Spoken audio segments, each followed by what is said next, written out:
আব্দুল্লাহ ইবনে Hudhafa গরম টকবগে তেলের সামনে দাঁড়ায় বলতেছে আল্লাহকে উদ্দেশ্য করে যে আল্লাহ, আমি তোমারে কিভাবে বোঝাবো আমি যে তোমারে ভালোবাসি?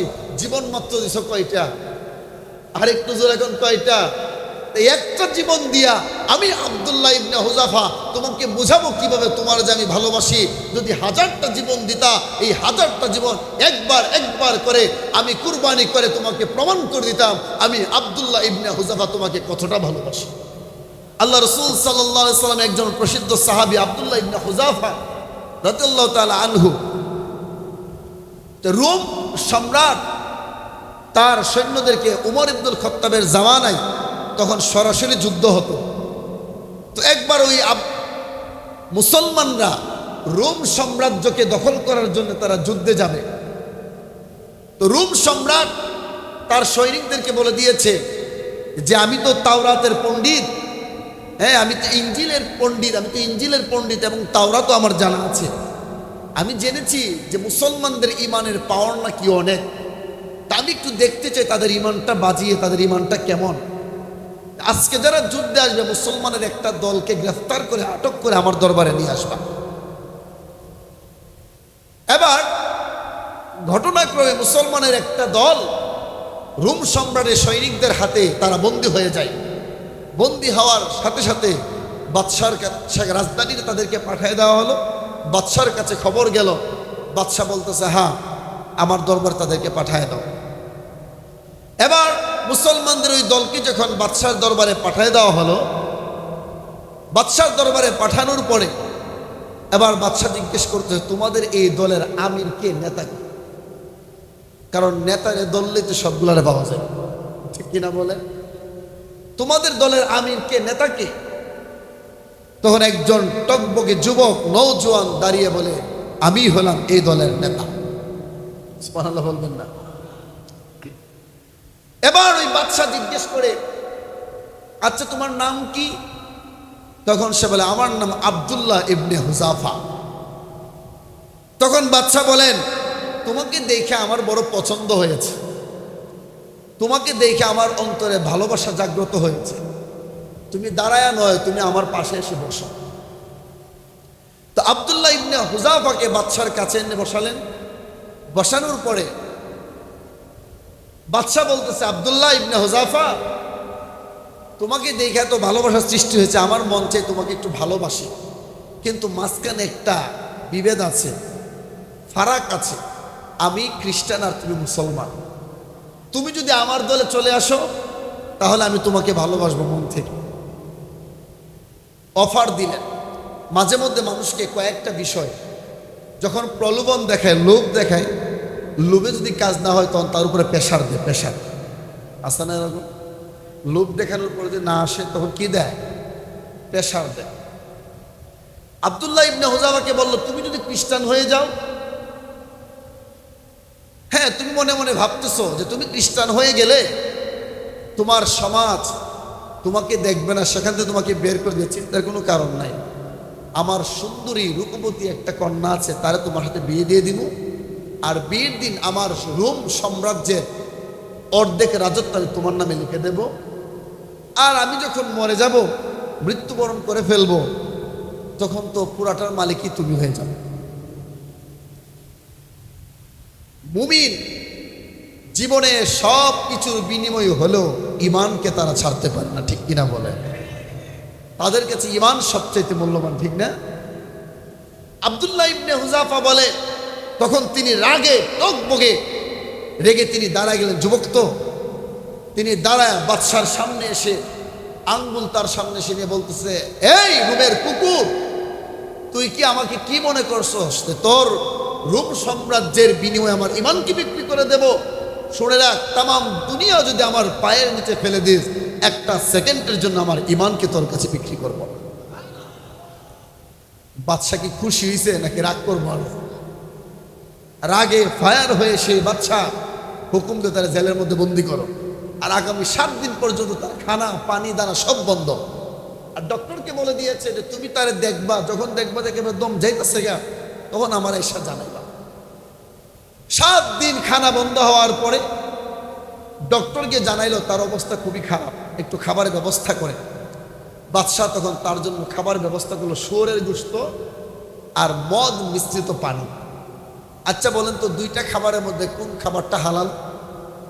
হ্যাঁ, একটাও হালাল, মদও হারাম, শুয়োরের গোশত দুটোটা হারাম।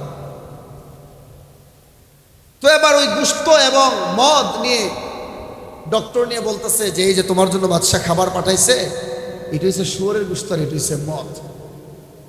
তখন যেই আব্দুল্লাহ ইবনে হুযাফা উঠে দাঁড়াতে পারে না, কথা বলতে পারে না, সেই আব্দুল্লাহ ইবনে হুযাফা তখন চিৎকার দিয়ে বলে যে খাবার সামনে থেকে নিয়ে যা, নালে লাথি মেরে তোকে এবং তোর খাবারকে ছুঁড়ে ফেলে।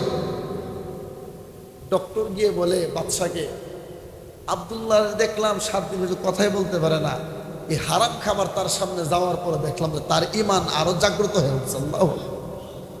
আপনারা মাঝে মধ্যে দেখবেন, চিড়িয়াখানায় গেছেন কখনো? যান নাই? চিড়িয়াখানাতে দেখবেন সিংহ, বাঘ তারা ঘুমায় থাকে, ঠিক না? গর্জন শুনছেন কখনো?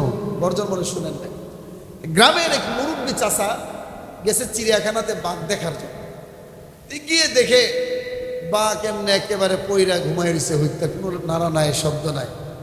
কাকা বলতেছে, খুব শুনলাম বাঘ নাকি খুব হিংস্র প্রাণী, তার গর্জনে সবকিছু কেঁপে উঠে জঙ্গল, এটাতে আমরা এলাকার বিলার চাইতে আরো দুর্বল, ঘুমাই দিচ্ছে। তখন কাকা কি করছে, কাকার হাতে একটা ছাতা ছিল, ছাতার সামনে একটা সুটকা আছে না, এই মুরব্বী চাচা কি করলো, এই ছাতি দিয়া বাঘের আসার মধ্যে গুতা মারছে। যেই মাত্র গুতা দিছে আর বাঘ ঘাপ করে যখন একটা চিৎকার দিল, চাচা জুতা আর ছাতি ফেলায় দো। আমি ঘুমাই দিয়েছিলাম, ভাল লাগছে না, গুতা দা আমার জাগ্রত করলা কেন? ঠিক না? ঈমান এমন একটা জিনিস, ঈমানের মধ্যে যত আঘাত পড়ে, ঈমানের মধ্যে যত কষ্ট আসে, সেই ঈমান আরো বেশি জাগ্রত হয়, ঠিক কিনা বলে? ঈমানের পাওয়া। আব্দুল্লাহ ইবনে হুযাফা রাদিয়াল্লাহু তাআলা আনহু, এটাও কাজল বাদশা মনে করেছিল 7 দিন খাবার না দিয়ে তার দৈহিক শক্তি দুর্বল হয়ে গিয়েছে, আর হারাম খাবার দিয়ে তার ঈমানটাকে দুর্বল করে ফেললে সে আমার দলে চলে আসবে। যখন মানলো না, বাদশা আবার বলল, যাও তেল নিয়ে আসো, কড়ার মধ্যে দিয়ে তেল গরম করো।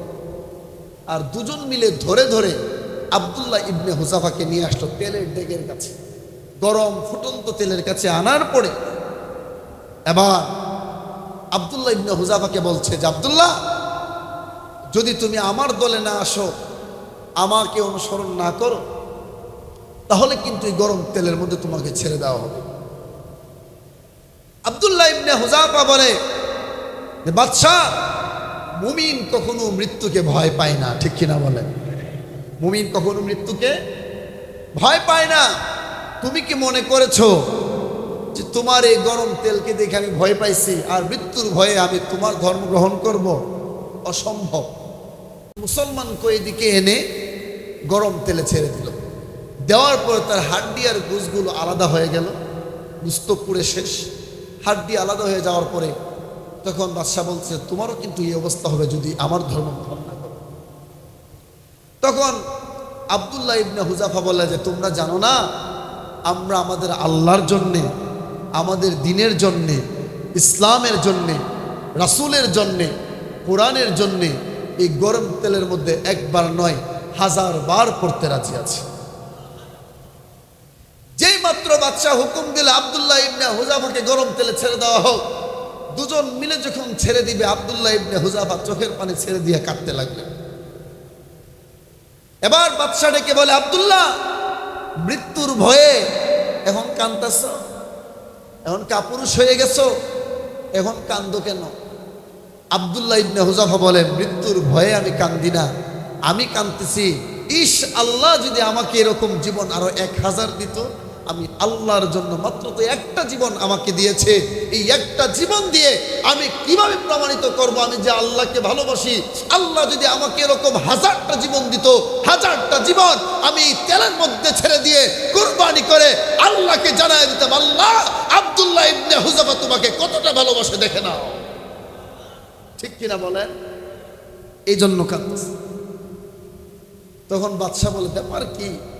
লোভ দেখায়ও পারলাম না, জেলে বন্দি করে খাবার বন্ধ করেও তোমাকে পারলাম না, হারাম খাবার খাওয়াইতে পারলাম না, গরম তেলের মধ্যে দিয়ে তোমাকে মৃত্যুর ভয় দেখায় তোমাকে পারলাম না। আচ্ছা আব্দুল্লাহ, তুমি যদি আমার কপালে একটা চুম্বন খাও তাহলে আমি তোমাকে মুক্তি দিয়ে দেব। আব্দুল্লাহ ইবনে হুযাফা বলে, তুমি কি মনে করছো যে তোমাকে তোমার কপালে চুম্বন দিয়ে মৃত্যুর ভয়ে আমি তোমার কপালে চুম্বন করব আর তুমি আমাকে মৃত্যু থেকে বাঁচায় দিবে?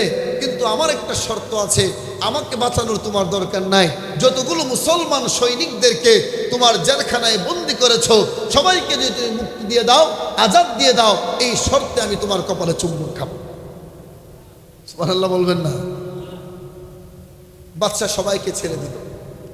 ওই রোম সম্রাট আব্দুল্লাহ ইবনে হুযাফার কাছে নত স্বীকার করতে বাধ্য হয়েছে। একমাত্র কিসের কারণে? আরেকটু জোরে বলেন, কিসের কারণে? একমাত্র ঈমানের কারণে। মুমিনের কাছে, মুসলমানের কাছে সবচেয়ে বড় সম্পদ হলো ঈমান। সবচেয়ে সম্পদ ঈমান। শরীর অসুস্থ নিয়ে, এই দেহ অসুস্থ নিয়ে কবরে গেলে কোনো সমস্যা নাই, কিন্তু আত্মাকে, ঈমানকে নষ্ট করে কবরে গেলে সেই কবরে সমস্যা আছে, ঠিক না? হাকিম আখতার সাহেব রহমাতুল্লাহ আলাইহি তিনি বলেন, যদি তোমার এই শরীর সুস্থ থাকে কবরে যাওয়ার পরে তোমার শরীর মাটি খেয়ে ফেলবে, আর এই দেহ যদি অসুস্থ থাকে সেই কবরে যাওয়ার পরে মাটি তোমার দেহকে খেয়ে ফেলবে। কিন্তু তোমার ঈমান যদি সুস্থ থাকে, আল্লাহর কসম, ওই মাটি তোমার ঈমানকে গ্রাস করতে পারবে না। ঈমান যদি অসুস্থ থাকে মাটি তোমার ঈমানকে গ্রাস করতে পারবে না। কিন্তু পার্থক্য এটাই, ঈমান যদি তোমার সুস্থ থাকে, তোমার কলব, তোমার আত্মা যদি সুস্থ থাকে, তাহলে অবশ্যই অবশ্যই কবরের জগতে, আলামে বারজাখের ভিতরে তোমাকে হেফাজত করা হবে। আর যদি তোমার ঈমান অসুস্থ থাকে তাহলে কবরের জগতে তোমাকে আযাব দেওয়া হবে। তাহলে দেহ অসুস্থ নিয়ে কবরে যাওয়াটা দুঃখ নয়, বা সুস্থ নিয়ে যাওয়াটা বড় সুখের বিষয় নয়, আনন্দের বিষয় নয়, বরং আমার ঈমানটা সুস্থ আছে কিনা, আমার কলবটা সুস্থ আছে কিনা সেই চিন্তা ফিকির করতে হবে, ঠিক কিনা বলেন? এই জন্য ভাইয়েরা আমার, ঈমান আব্দুল্লাহ ইবনে হুযাফার মতো হতে হবে। আর একটু জোরে গো।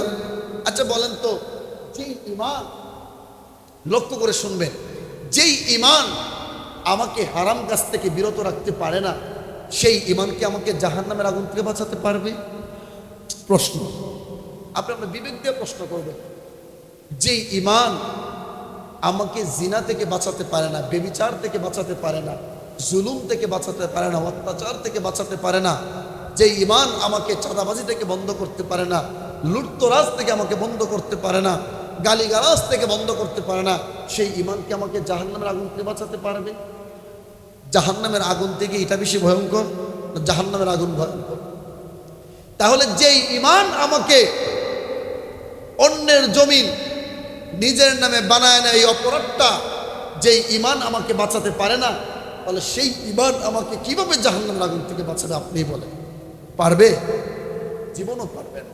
যেই ঈমান আমাকে সুদ, ঘুষ, হারাম, অন্যায়, অবিচার, ওই সমস্ত অপরাধমূলক কাজ থেকে যেই ঈমান আমাকে রক্ষা করতে পারে না, সেই ঈমান আল্লাহর কসম কিয়ামতের দিন জাহান্নামের আগুন থেকে আমাকে বাঁচাতে পারবে না। এটাই প্রমাণ। চিন্তা করে দেখেন, আপনি ঘুমানোর সময় যখন ঘুমাতে যাবেন, দুইটা চোখ বন্ধ করে বালিশের মধ্যে মাথা রেখে শুধু 2 মিনিট ভাববেন আর চিন্তা করবেন যে আমি যা করছি আসলে কি তার রাইট নাকি আনরাইট। এতটুকু চিন্তা করবেন, পেয়ে যাবেন ইনশাল্লাহ। ইনশাল্লাহ পেয়ে যাবেন, ঠিক না? চিন্তা করবেন মাঝে মধ্যে যে আমি যা করছি আসলে কি ঠিক কিনা।